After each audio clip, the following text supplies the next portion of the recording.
we're looking for Mr. Hui and a Ms. Huang. On a sweltering October Sunday in Austin, Texas, nonprofit Asian Texans for Justice goes door to door reminding people to vote in a part of the city heavily populated by Asian Americans. The group's canvas field manager, Hugh Lee, a naturalized American from China, and his canvassing partner, Taiwanese American Sabrina Shaw, are spreading a message in this upscale neighborhood. Vote. It doesn't matter for whom, just make your voice heard and participate in the democratic process. The goal of the canvassing operation, number one, is to get as many AAPI voters to participate in the election process as possible. AAPI stands for Asian American Pacific Islanders. For ATJ, that means educating potential voters on electoral procedures, how to get registered, and what's at stake during the upcoming elections, including down-ballot candidates and issues. So they don't know too much about your local school board candidates. They don't know too much about your judges, your county commissioners, right? Because these are all unfamiliar names to a lot of AAPI members. So when we turn them out, we need to give them resources so that they can understand these candidates and how to vote these candidates. The morning starts off with a quick training session with other canvassers. ATJ identifies potential AAPI voters through public records, and then they set out on their campaign. The operation isn't limited to Austin.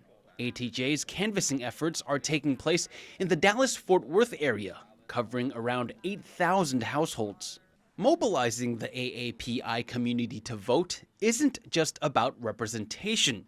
It's also about leveraging the Asian American vote as a decisive factor in these elections. The population of Asian Americans is only like maybe 5%, 4%, right? But in a lot of elections, which was determined by maybe 1% or 0.5%, right? 5% means a lot to a lot of candidates.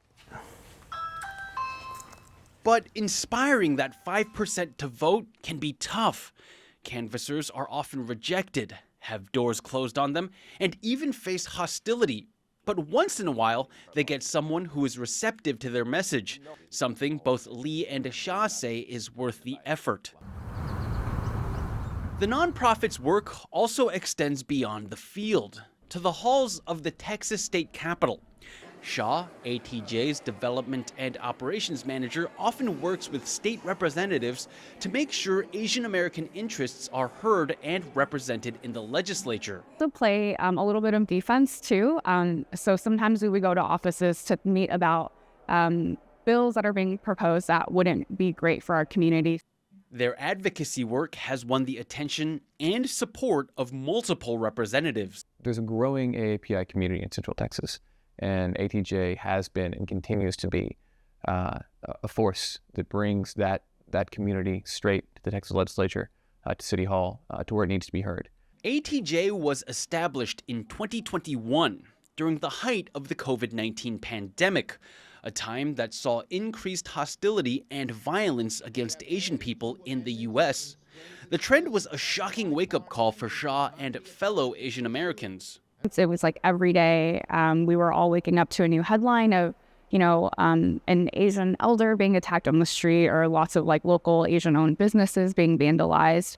She and her friends planned a rally to show solidarity with the AAPI community, and the event proved a catalyst for ATJ's formation. And that rally was attended by over 1,000 people, and from that rally we were able to raise a little over $25,000, and a lot of that money went towards starting what we call ATJ today.